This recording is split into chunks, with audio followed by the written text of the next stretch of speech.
Operation गजब लिल हक, ज़र्बे अज़्ब और मुआरका हक बुनियानु मरसूस वतन अजीज को दुश्मन के नापाक इरादों से महफूज रखने के मिशंस। पाक फौज ने हमेशा मक्कार दुश्मन भारत और उसकी प्रॉक्सीज को मुंह तोड़ जवाब दिया।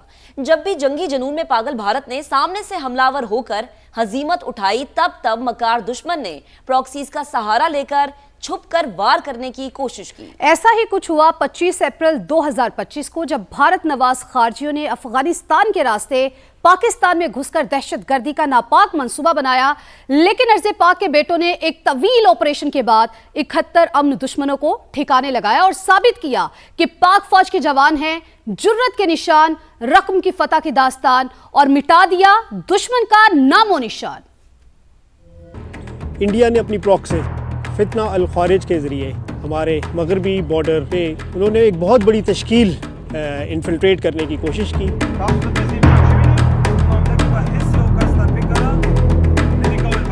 इसका मकसद ही कुछ ये था कि ये हमारे पूरे जो केपी और फिर आगे हमारे जो पाकिस्तान के बड़े शहर हैं, इन्होंने उधर अंदर आके वहाँ पे दहशतगर्दी कार्रवाइयाँ करनी थी, पाकिस्तान को डिस्टेबलाइज़ करना था और पाक अफवाज की जो अटेंशन है उसको डाइवर्ट करना था। इससे पहले इनकी 10 से 12 की तश्कील मुश्तमिल होती थी और इस दफ़ा 50 से 60 से ज़्यादा बंदे हमने आगे देखे। तो वो मेरे लिए एक सबसे टफ सिचुएशन थी, क्योंकि मेरे अलावा वहाँ पे 30 जवान मौजूद थे। ये गैर मुल्कों से फंडिंग लेते हैं और पाकिस्तान में आके तो ये जो है ना दहशतगर्दी करते हैं और अवाम में खौफ व हरास फैलाते हैं। जब आप अमन में होकर अच्छी ट्रेनिंग करेंगे, अपना पसीना बहाएंगे, तो जंग में हमेशा आपकी कामयाबी आपके कदम। क्वाडकॉप्टर की सर्विलेंस के दौरान हमें 2 से 3 किलोमीटर अफगानिस्तान में 10 से 12 ख्वारिज नज़र आए और जिसकी मैंने फ़ौरन अपने कमांडिंग अफसर को इतला की और अपना क्वाडकॉप्टर सेफ डिस्टेंस पे लेके उनको मॉनिटरिंग करनी स्टार्ट कर दी। उनका रुख पाकिस्तान बॉर्डर की तरफ था और उनके पास 3 से 4 लाइकली रूट्स थे।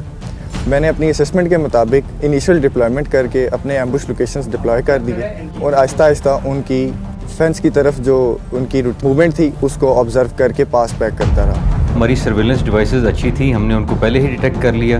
वक्त से पहले डिटेक्ट करने के बाद हमने कहा कि इसको हम ल्योर करेंगे, इस पर हम फायर करके इनको भगाएंगे नहीं, क्योंकि उनके पास साजो सामान इतना ख़तरनाक था जो कि किसी और जगह से भी वो एंटर होके तो पाकिस्तान को नुकसान दे सकते थे।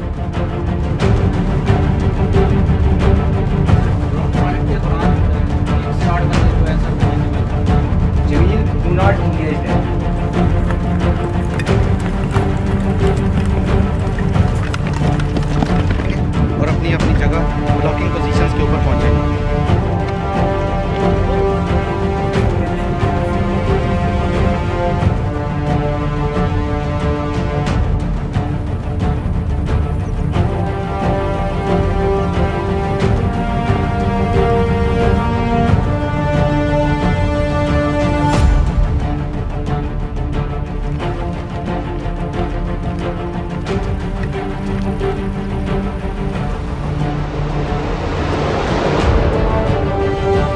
क्योंकि आगे पहाड़ी एरिया है सारा, उसमें जब उन्होंने थोड़ा पहुंच गए नज़दीक, उसके बाद वो थोड़े हमें नज़र आना बंद हो चुके थे।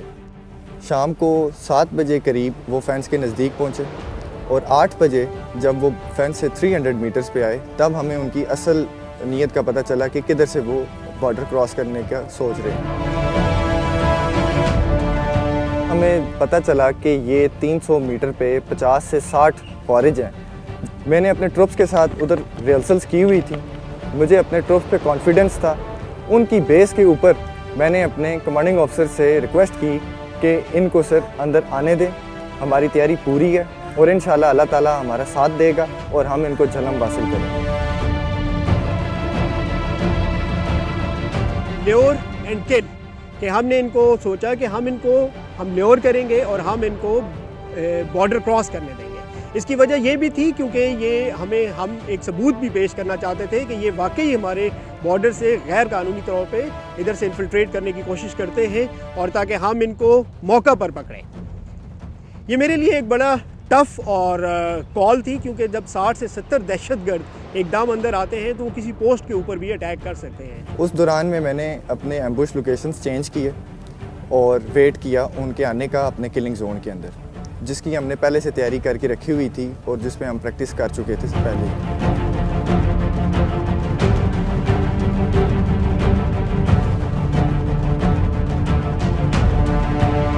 9 बजे उन्होंने फेंस काटनी स्टार्ट की। हम सब चीज़ ऑब्ज़र्व कर थे उनको, और उन्होंने फेंस काट के अंदर आना स्टार्ट किया।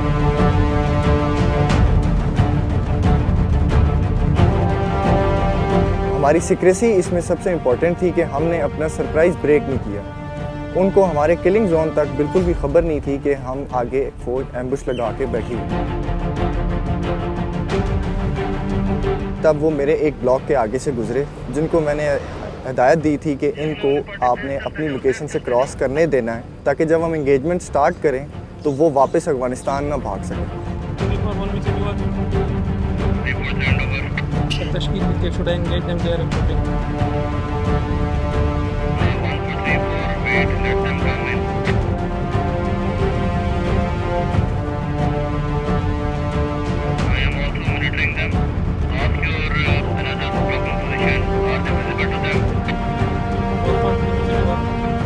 उसने पास हमें किया कि ये अभी हमारी लोकेशन से क्रॉस हो चुके हैं, और उस टाइम पे जवानों को पेशेंस रखना था कि उनके आगे से उनको गुजरने देना था जब तक कि उनकी कंप्लीट पार्टी उनको पास ना कर चुकी।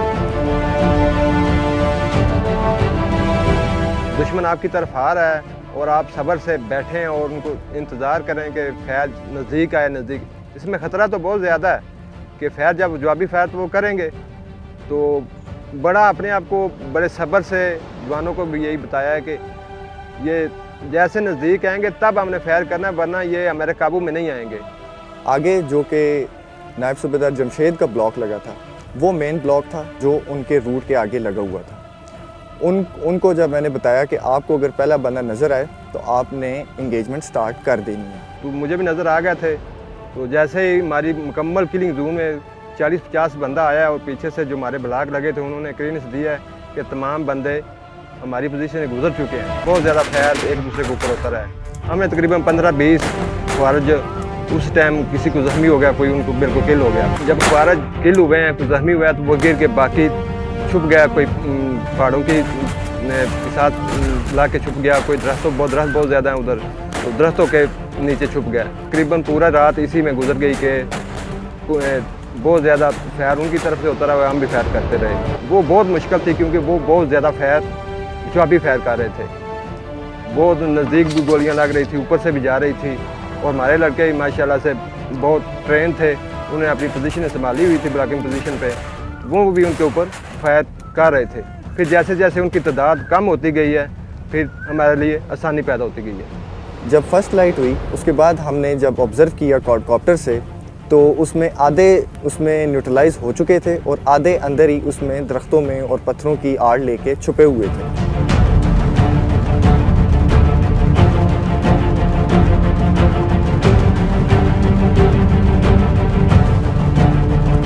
और हमने उसके बाद दोबारा इनको एंगेजमेंट मोटर से स्टार्ट की और क्वाडकॉप्टर से स्टार्ट की, और जो ब्लॉक उनकी रेंज में था वो एंगेज करता रहा जैसे जैसे उनको वो नज़र आते रहे। साथ ही साथ में वो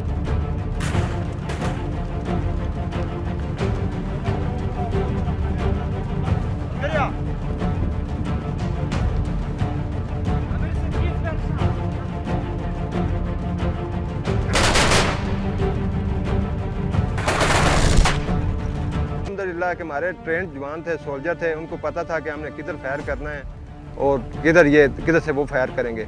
हमें अपने वेपन पे अबूल था सर, इत्मार था, अपने आप पे इत्मार था, और हमारा जज्बा था, और दिल और दिमाग से हम लड़े हैं, तो अल्लाह पाक ने हमें कामयाबी अता की है सर। मैं नायब सूबेदार जमशेद साहब से 200 मीटर पीछे बैठा हुआ था ब्लॉकिंग पोजीशन पे। मैंने 12 चक्कर काटे हैं, सप्लाई की है मैंने दोनों ब्लॉकिंग पोजीशनों को अम्नीशन सप्लाई की है, और मैं इनकी जगह पे जो है ना लड़ता रहा हूँ। तक हमें ये इत्तला थी कि कम से कम 5 से 6 ख्वारजी अभी ज़िंदा है और छुपकर जंगल के अंदर से हम पर फायर कर रहे हैं। हमने उन्हें न्यूट्रलाइज़ किया और जहन्नम वासिल किया।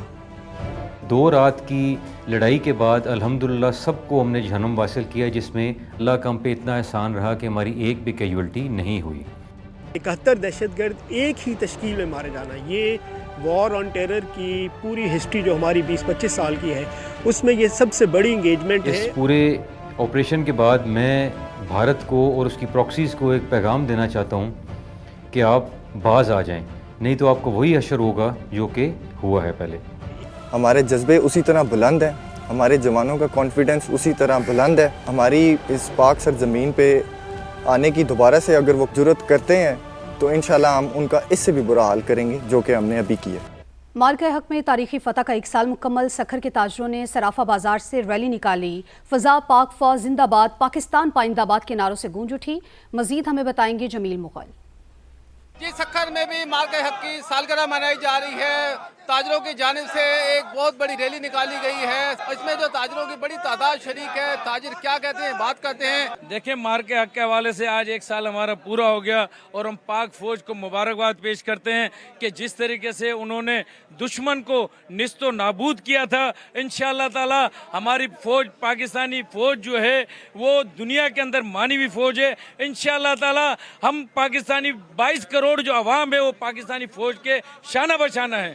जी बिल्कुल, पूरी कौम जो है इस वक्त पाक फौज के साथ है और पाक फौज जो है इस वक्त जिस तरह भारत को धूल चटाई है, आइंदा भी अगर भारत ने ये कोशिश की तो दोबारा जो है इब्रतनाक शिकस्त देगी। जी, आपका बेहद शुक्रिया। मार्के हक में पाकिस्तान की अजीम कामयाबी का जश्न। फैसलाबाद इलेक्ट्रिक सप्लाई कंपनी की जानिब से रैली निकाली जा रही है। अहवाल जानेंगे अपने नुमाइंदे नईम कैसर से। नईम, आगाह कीजिएगा। फैसलाबाद में मार्के हक की अजीम कामयाबी पर फेस्को हेडक्वार्टर में पाक फौज से इजहार यकजहती के लिए रैली निकाली जा रही है। अजीम फतह का जश्न मनाया जा रहा है।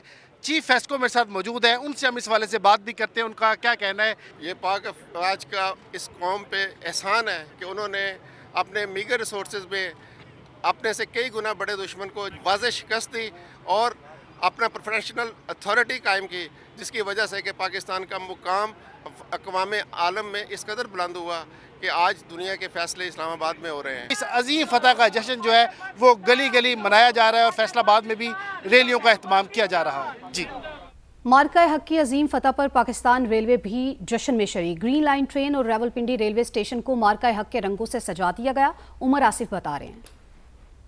मार्का हक की अजीम फतह को मुकम्मल हुए 1 साल हो गया। इस खुशी में पाकिस्तान रेलवे की जानिब से जश्न का ऐलान किया है। मैं इस टाइम मौजूद हूँ रावलपिंडी रेलवे स्टेशन पर और मेरे अकब में मौजूद है ट्रेन जिसको बाकायदा मार्का हक के रंगों में सजाया गया। आप देख सकते हैं कि फील्ड मार्शल सैयद आसिम मुनीर के साथ साथ जो फ़ज़ाइया और पाकिस्तान बहरिया के जो सरबराहान हैं उनकी तस्वीर मौजूद हैं। इसके अलावा वज़ीर आज़म पाकिस्तान शहबाज शरीफ की जो तस्वीर है वो भी बाकायदा इस पर लगाई गई है। और इसके साथ साथ हम बात करें अगर रावलपिंडी रेलवे स्टेशन की तो इसको बेहतरीन अंदाज से उन पैनल फ्लैग से सजाया गया है जिसमें उन हीरोज़ का जिक्र है, उन हीरोज़ की तस्वीर है जिन्होंने मार्का हक में पाकिस्तान को अजीम फतह दिलाने में अपना किरदार अदा किया। जी उमर, आपका शुक्रिया। जंग में मार्के हक की पहली सालगिरह जोश और जज्बे से मनाई जा रही है। डिस्ट्रिक्ट काउंसिल की ज़ेर एहतमाम रैली निकाली गई। शरका ने पाक फौज और वतन अजीज़ के हक में नारेबाजी की। मजीद जानेंगे अरशद खान से। जी अरशद, बताइएगा। आज बिल्कुल मार्का हक को 1 साल मुकम्मल होने पर आज जो है जिला काउंसिल की जानिब से जो है रैली निकाली जा रही है।